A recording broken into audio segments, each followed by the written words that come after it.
mes belles âmes, on se retrouve comme d'habitude pour notre rendez-vous quotidien, un jour, une carte. J'espère que vous allez tous et toutes bien. On se retrouve pour le message de ce jeudi 9 novembre 2023.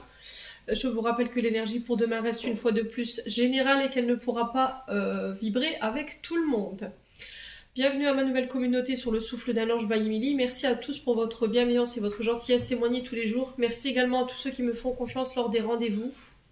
Alors mes belles âmes, j'ai pris du retard par rapport aux guidances sentimentales du mois de novembre 2023. Je sais que vous les attendez avec impatience. Il me reste les Sagittaires, les Balances, les Gémeaux, les Verseaux et les Béliers.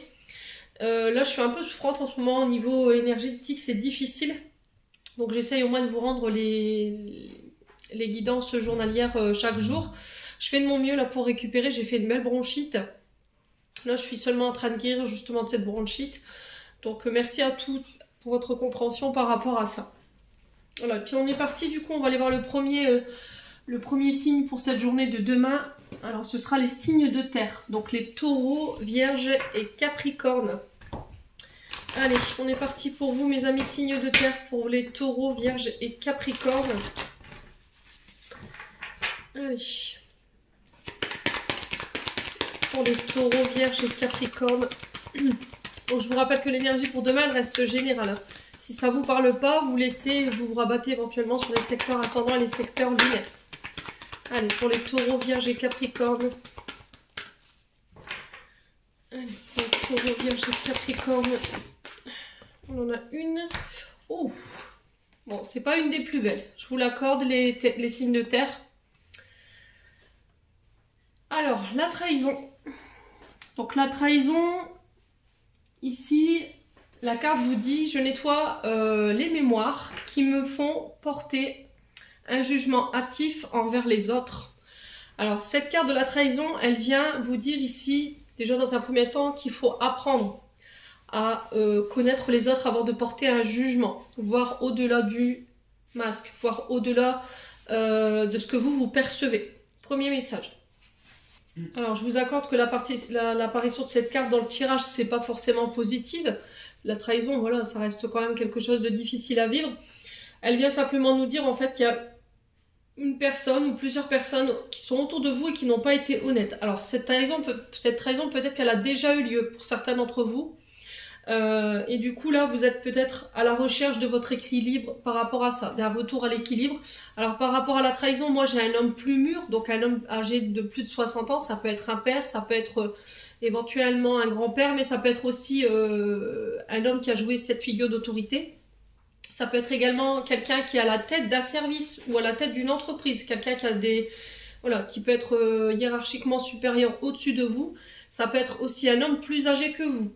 D'accord? Et on vous dit que par rapport à cette trahison, là j'ai un retour à l'équilibre. Peut-être que par rapport à cette trahison ici, il y a des affaires en justice, les signes de terre. J'ai l'impression qu'il y a ici quelqu'un qui vous avait promis en fait d'être là pour vous. Et que en fait elle ne vous a pas aidé, elle vous a tout simplement abandonné. Voilà, malgré cette trahison, les signes de terre aujourd'hui, pour moi vous allez de l'avant. Il y a un nouveau départ. On parle de déplacement, on parle de déménagement, on parle de voyage pour vous sur ce jeudi. Par rapport à cette trahison, c'est pareil. Si vous avez des encours en justice, des jugements, des affaires au niveau judiciaire, moi j'ai quelqu'un qui rétablit l'ordre lors de ses voyages demain, d'accord? Et pour moi c'est un homme plus âgé, plus mûr. Ça, je vous ai dit, ça peut être quelqu'un d'autorité. Hein. Et du coup, ça va vous permettre de renaître ici. Ouais. Alors si vous avez vécu des blessures d'abandon ou de rejet de la part de votre père, ou d'une personne qui a joué ce rôle d'autorité près de vous, là pour les signes de terre, pour ceux qui étaient dans ce parcours de guérison, j'ai un retour à l'équilibre. Vous décidez de laisser derrière vous cette blessure pour pouvoir de nouveau aller de l'avant, vous accorder ce nouveau départ. Vous avez pris en sagesse, vous avez pris en maturité, vous avez compris les enseignements de cette blessure et du coup vous êtes prêt à renaître, d'accord, sur cette journée de demain. Là, si vous avez des déplacements par rapport à des affaires en justice, moi j'ai un retour à l'équilibre ici, j'ai l'abondance par rapport à vous. Donc pour moi c'est un procès qui est gagné. Si vous avez des encours en justice par rapport à votre patron ou par rapport à un divorce, parce que la trahison, elle peut nous parler aussi de séparation ou de divorce. Ouais, moi j'ai un procès qui sera jugé en votre faveur. Il y aura des déplacements en lien avec ça. Alors c'est peut-être un déplacement qui va vous demander de faire quelques kilomètres. Soyez le plus discret possible pour ceux qui souhaitent mettre en route une affaire judiciaire ou un encours judiciaire par rapport à cet homme plus âgé que vous. Voilà, en tout cas, c'est les messages qui seront véhiculés pour vous, les signes de terre. J'espère de tout mon cœur qu'ils vibreront en chacun de vous. En attendant, je vous envoie plein de belles énergies pour demain. Prenez soin de vous et on se retrouve lors d'une prochaine vidéo.